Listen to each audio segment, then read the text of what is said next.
Welcome back, WNST, Towson, Baltimore, and Baltimore Positive. Broke out the old sweatshirt today to have a little bit of fun. All of our WNST programming, of course, brought to you by our friends at Royal Farms. Real fresh, real fast. The coffee, hotter than ever on these cold mornings, and I think you know what we're talking about around here. Of course, Justin Tucker will make you a cup if you can't make a cup yourself. Our friends at Planet Fitness are still open and socially distanced. Talked to Vicky Brick the other morning. I know I'm going to be having Teddy Savage on next week as well. Working out, working in. Make sure you're staying in shape. We got Thanksgiving next week. Thanksgiving's only going to get heavier for me because I've been promising myself a pineapple and ham pizza pie from Pizza John's. And I didn't even know they had pineapple and ham on the menu. I was standing in there about 3 weeks ago. I'm waiting for my cheesesteak. I know this upsets Luke Jones when I talk about hanging out in Essex eating Pizza John's. But I was, and I looked up, and, I knew they had anchovies because my mom had put them on there. Everybody knows they have the black olives because they come on the pizza, and the meat sauce, and the delicious sausage, and the little green peppers, the way they do it. The mushrooms, perfect the way they do it. Somebody said they put too many toppings on a pizza at Pizza John's. I'm like, the hell's wrong with you? So anyway, I looked up, and I saw pineapple and ham, and I'm like, oh, Hawaiian pizza from Essex. It's getting in my belly this weekend to honor Derrick Henry. I welcome Luke Jones, and you can find him at Baltimore Luke out on Twitter and Instagram, and, of course, at the all-new Baltimore Positive. What's going on, dude? How are you, man? Internet's working today. Life on the farm's good, right? I mean, Titans coming to town, 2 games in 4 days, season on the line. I hope they play well, man. That's all. Yeah, I'm gonna eat well. I hope they play well. Well, you just said it. Life is good, but these days for the Ravens, it feels way more tenuous than it's been in quite some time. I mean, let's just call a spade a spade. When you go to Foxborough against a Patriots team that the Ravens were better than on paper in every way you can kind of break it down, and you lose. And I understand it rained and there's been injuries, and it's very clear this isn't the 2019 team. They've just gone through way more adversity, and they will continue to, just with the injuries they've suffered alone. But I think it just the last, and I wrote this at BaltimorePositive.com at the beginning of the week, to me, the last remnants of the mojo from last year kind of washed away in the rain on Sunday night. And that's not to say they won't make the playoffs. That's not to say they can't make a run to the Super Bowl still, but they had such an aura of, let's face it, invincibility by the end of the regular season last year. I mean, you win 12 in a row, and I mean, teams were flat out intimidated by them.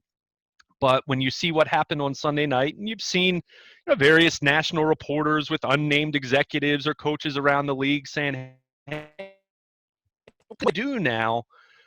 It really does speak to the Ravens not having that fear factor in the minds and in the eyes of their opposition now. And let's face it, this kind of started with the Tennessee Titans in January, and both teams are much different than they were then. Specifically on the offensive line. I mean, Tennessee lost Taylor Lewan, their Pro Bowl left tackle, about a month ago. The Ravens, of course, losing Stanley, and Marshall Yanda have been a storyline all year. But, with all their deficiencies, all their issues for both these teams, they're both 6-3 and right in the heart of the playoff race. So this is a very critical time for them from a mental standpoint, as much as just looking at the standings. I mean, clearly, they're in position to secure a wild card. The December schedule is not that terribly tough. I mean, a Monday night trip to Cleveland. Beyond that, there's nothing on that December schedule that really scares you. And I'm not saying Cleveland's scary, but it's a game conceivably you could see a path to them being upset, coming up on the losing end. But with Tennessee and then Pittsburgh to follow right after that, I just think this is such an important time for them to kind of reestablish themselves. As I mentioned, that intimidation factor that they had last year that just isn't there right now. I think it's so important for them. And they are going up against a Titans team that has plenty of talent. And you could say they're similar to New England, other than the fact that they pass the ball much better, but still a fairly similar profile. Great running game, defense not so great. But I think it's just important for this team to take care of business and feel good about themselves again. There wasn't much of that Sunday night. Yeah, for them it's early, right? Because, this whole unit is a new unit. Orlando Brown, he was born to be a left tackle. I get it. Now he's out there, and maybe he's comfortable, but I'm not sure how the whole system is comfortable or where Greg Roman is comfortable in calling the same playbooks in the same ways, because Marshall Yanda could do things that whoever they're going to put over there can't do. And Ronnie Stanley could do things at left tackle that other people could not do. And Nick Boyle did things that other people could not do. And certainly, and I will continue to say this, Hayden Hurst did things and created matchup issues, which is why he was a first-round draft pick. It's why they picked him ahead of Lamar Jackson, that there was one more weapon they had. That you take Nick Boyle out of this thing now. Now you're no longer a slobber knocker, but you don't have the talent position guys. You don't have the athleticism. You don't have the brute strength and force. You don't have the institutional wisdom. Let's be honest, bro.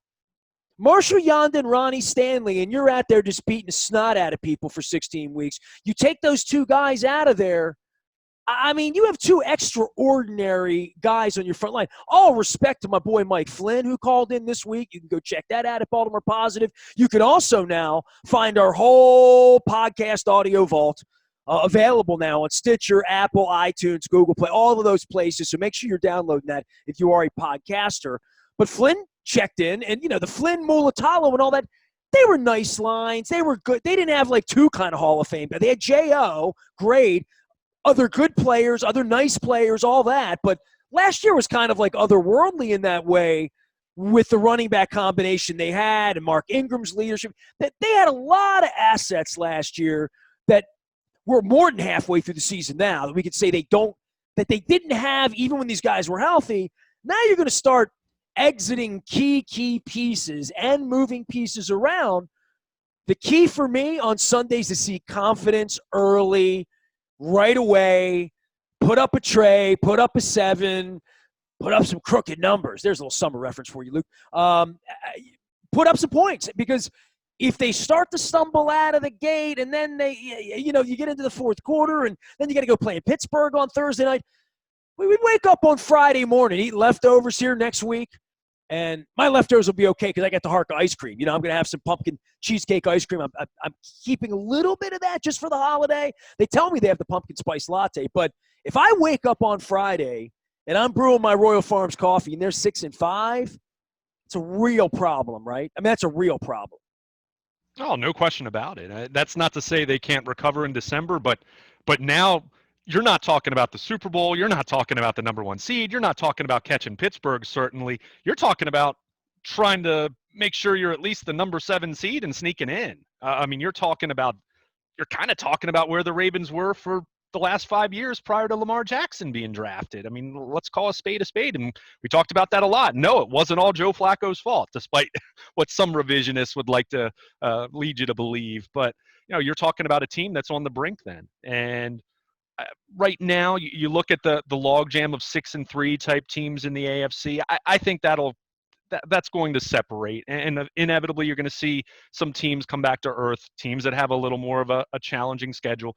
The Ravens don't have a very challenging December, but if you come in a position, I mean, they've already lost 2 out of 3 coming out of the bye week. If you lose your next 2, you've lost 4 of your last 5. Your confidence is shot. I mean, let's face it.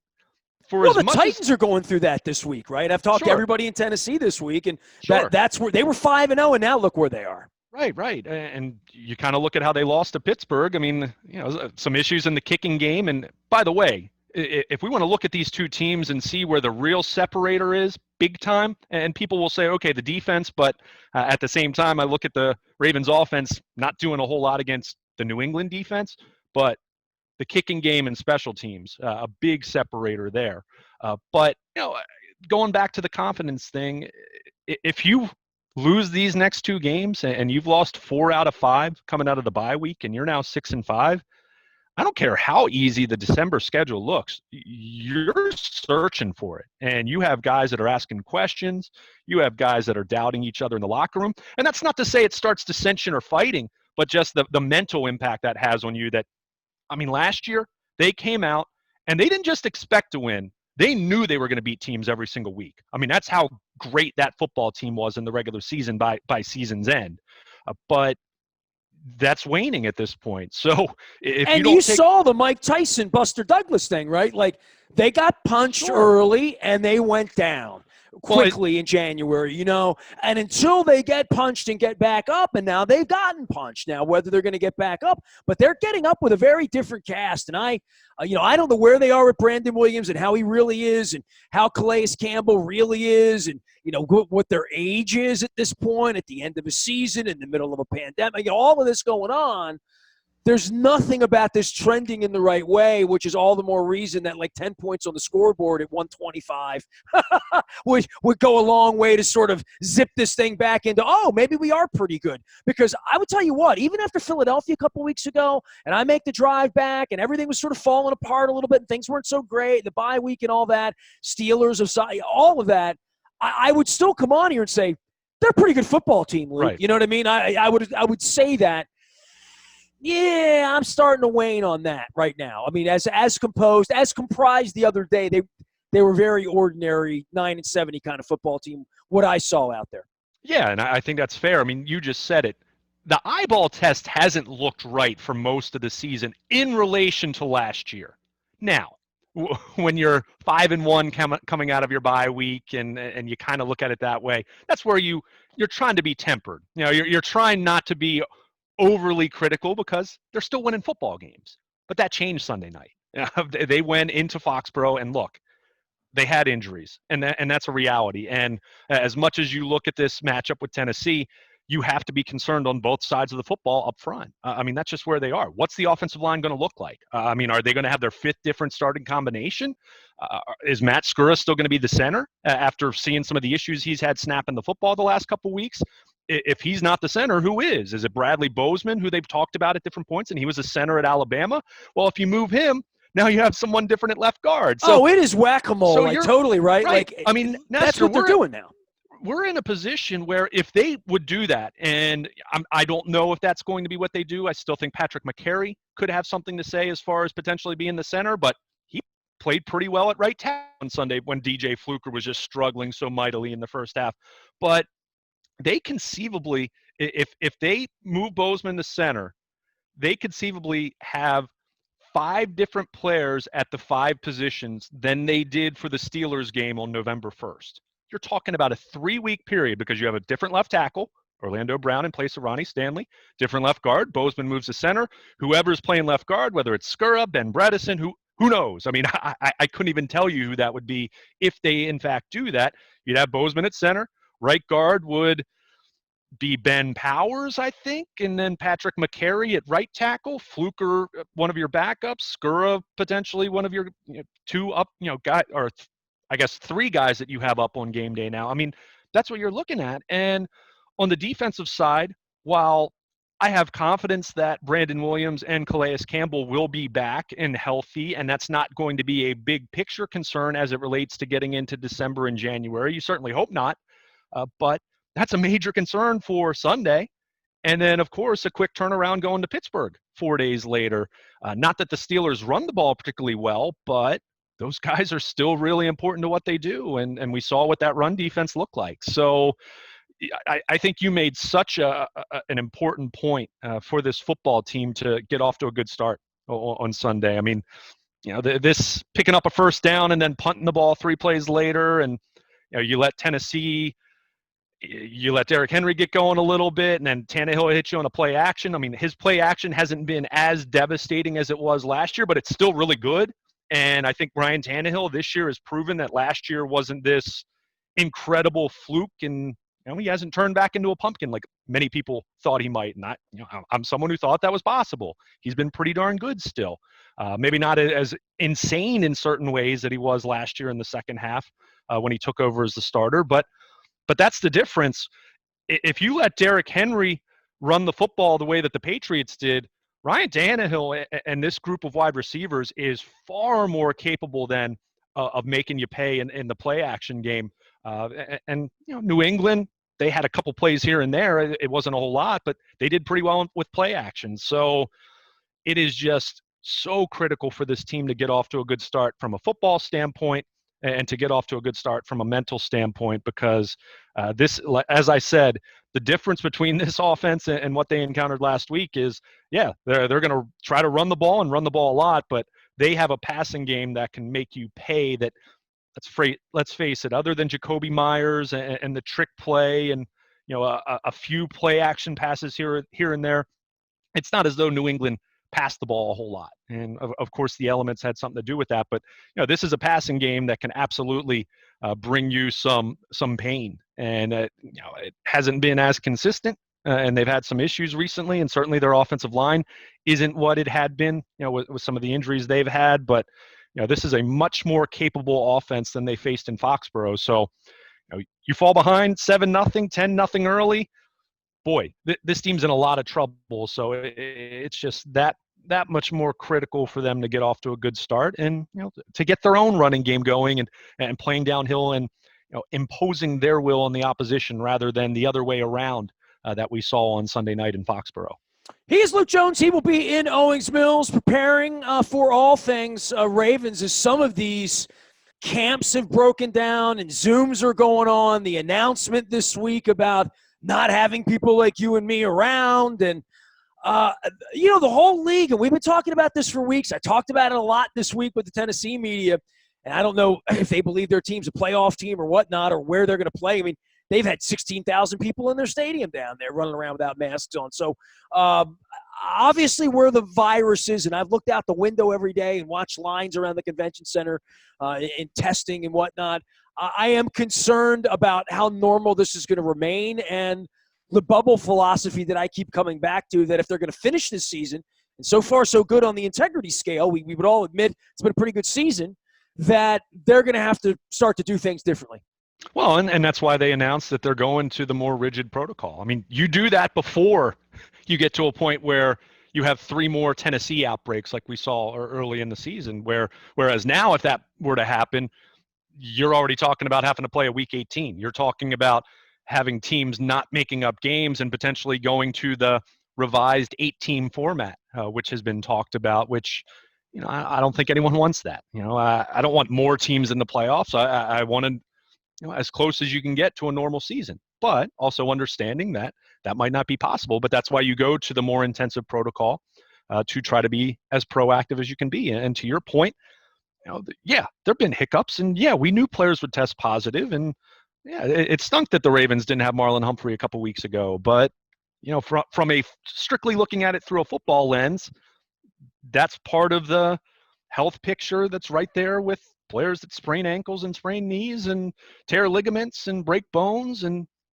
so that's how you have to look at it from a football standpoint. But from a big picture virus standpoint, I mean, there's certainly going to be questions. And I would hope, to me, it would be a downright shame if this league isn't exploring their options for a postseason bubble, especially with the understanding, and we've seen it, and the announcement came earlier this week, the Ravens aren't hosting any fans against Tennessee after they had hosted 4,300 against Pittsburgh. So and they're not alone in that. You've seen some other teams that had been hosting some fans and either not expanding upon that or cutting back on that. So you hope the league continues to be as vigilant as they can be. And I'm not saying they've done a perfect job, but relative to what a lot of people thought, I thought a lot of people would have never guessed we would be talking about a football game in late November. So be thankful for that, but also always be cautious and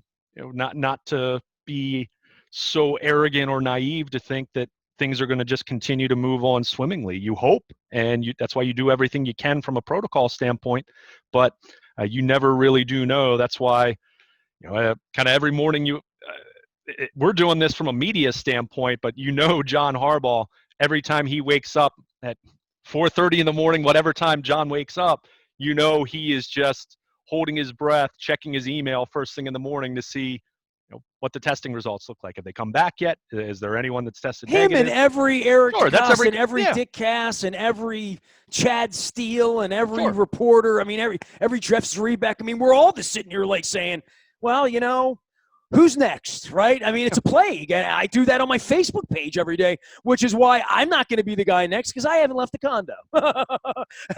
So I'm trying to keep it there. We're washing our hands. Luke Jones is here.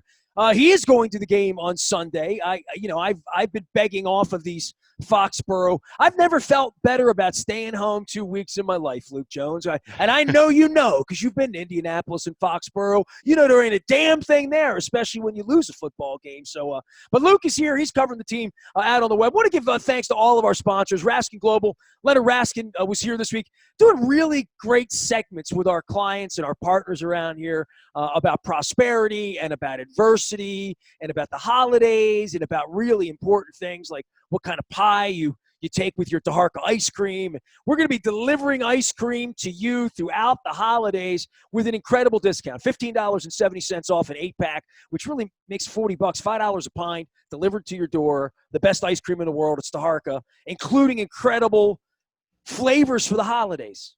Eggnog, peppermint bark, the good stuff. You know what I mean?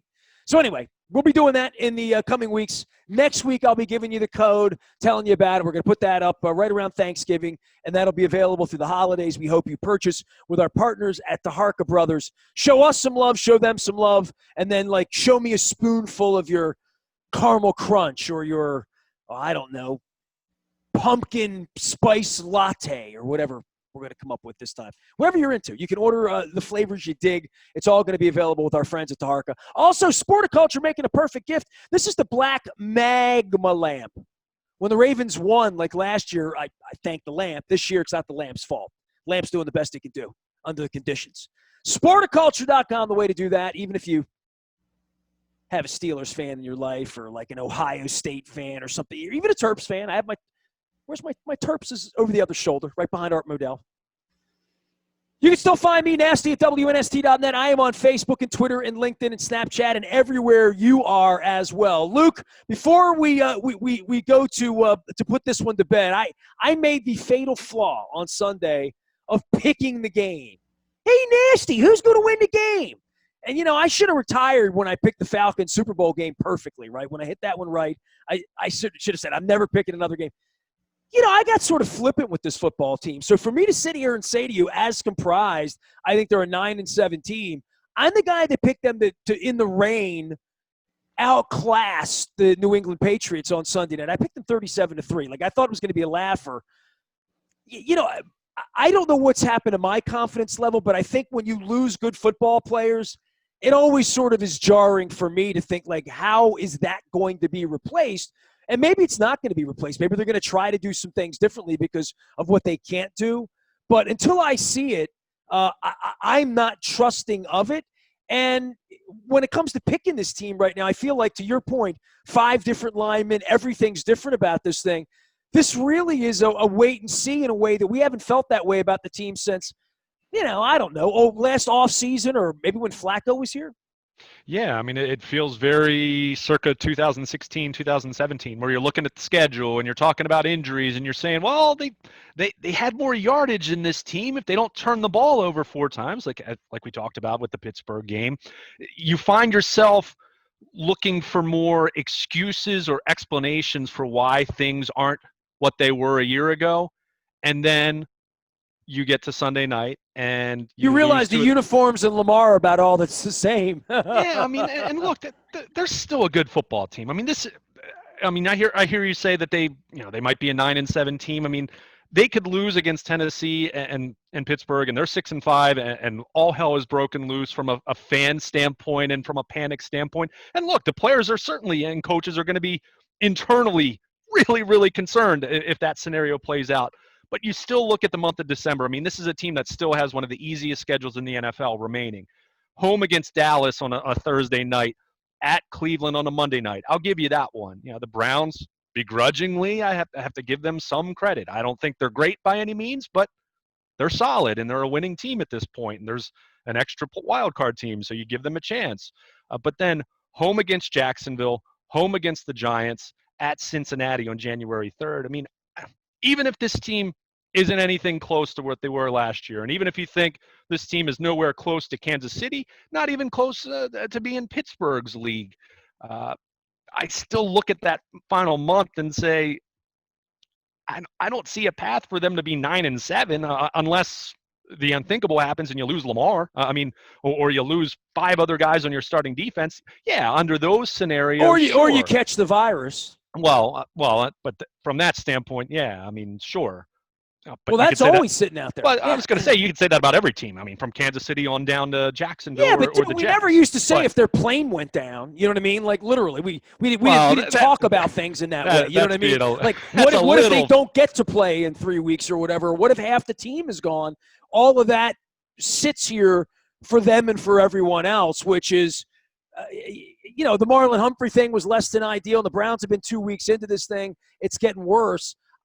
I would think for me, the notion that this team that beat them so badly and knocked them out would be more of like the storyline this week. It really hasn't been at all, right? I mean, these are two sort of scuffling teams that felt really good about themselves 4 or 5 weeks ago that are starting to feel the effects of the long season, I think. This feels like two sort of middle rounders going after each other that neither one of these feel like they're fit to win a Super Bowl right now. Yeah, I mean, I still think it's too quick to write the Ravens off completely. I mean, I still think you talk about a team that should, whether it's, I don't think it's going to be this week, but in the next couple of weeks, should get Calais Campbell back, should get Brandon Williams back, should get Jimmy Smith back. If he doesn't play this week, I know he's been banged up despite how well he's played. Into a bigger role as an outside corner than anyone would have envisioned with Tavon Young going down at the beginning of the year. But I still look at them defensively. I look at their special teams, and even with the questions that I have really on the offensive line, but the entire offense, with Lamar getting too much attention, but certainly part of that entire narrative, but just all the question marks you have across the board with the offense, I still see a team that's really, really good and not a team to write off entirely. And I suppose you could make the same argument with Tennessee, maybe to a little lesser degree, because their defense just has been a shell of what it was at the end of last season. Dean Pease had that group playing at a really high level by season's end, and you saw what they did in the postseason until the second half of the Kansas City game where it all came crashing down then. But they haven't been the same group. And for all the talk about Jadeveon Clowney, he hasn't done a whole lot for them, and he's been banged up some the last couple of weeks, and that was one of the narratives and one of the stories as far as teams like the Ravens, whether they'd go after a Clowney or not. The questions about his injury history. So, they've had some other injuries, and it just hasn't been the same as it was last year. But maybe this is where you take some comfort if you're a Ravens fan looking at this team, and not that they're circling the drain. I mean, that would be way too dramatic to say that about a 6-3 team. But you do look at Tennessee, who was 9-7 last year, and they got in and they got hot at the right time, and they had a lead over Kansas City at Arrowhead in the conference championship game. So it's a reminder that, 14-2 is a heck of a lot of fun. And being the number one seed is a heck of a lot of fun, and setting all these records and being the darlings of the NFL and being atop the power rankings and being atop the odds makers, Super Bowl odds and all of that. What did it get the Ravens? They lost in the second round of the playoffs last year. So this organization, as much as any, when you look at 2012 and you look at 2000 and what they went through in each of those seasons, two very different football teams stylistically, but you saw what they did. They went through a heck of a lot, and they had points in those seasons where people didn't know if they were going to even make the playoffs, let alone being the Super Bowl champion. So that's where you do take a little bit of pause and say, all right, things don't look so great. They certainly look bad on Sunday night, but this team still does have a lot going for them, and we'll see if they figure it out. John Harbaugh was coach of the year last year. Greg Roman, assistant coach of the year last year. They had the MVP of the league, all these Pro Bowl players that, no Yonda, no Stanley, I get that. And that's tough. And ultimately that might be what holds them back in the end. But they still do have a lot of talented players on this football team. And I think we're going to learn a lot over these next 2 weeks to know if they truly are still one of those 5-6 legitimate Super Bowl contenders, if there are that many in the league, or to your point, if they're more of the conventional playoff team that, maybe they win a playoff game and then they bow out after that. Deep depth. We shall find out Sunday 1. Luke will be there. You can find him at Baltimore Luke and Luke at WNST.net. Change my email address. You can still get me, Nasty, at WNST.net, but you can find me, Ness, at BaltimorePositive.com. On behalf of all of our incredible sponsors here, including our friends at Cole Roofing and Gordian Energy, Bill Cole did a great segment with me this week about the science of the pandemic. Also chatted with Todd Schuler about gratitude during the holidays. You can find our friends at Blondell Miller Schuler at DamnGoodLawyer.com. I am Nestor. We are WNST.net, AM 1570, Towson, Baltimore, and we never stop talking Baltimore Ravens, Baltimore sports, and Baltimore positive.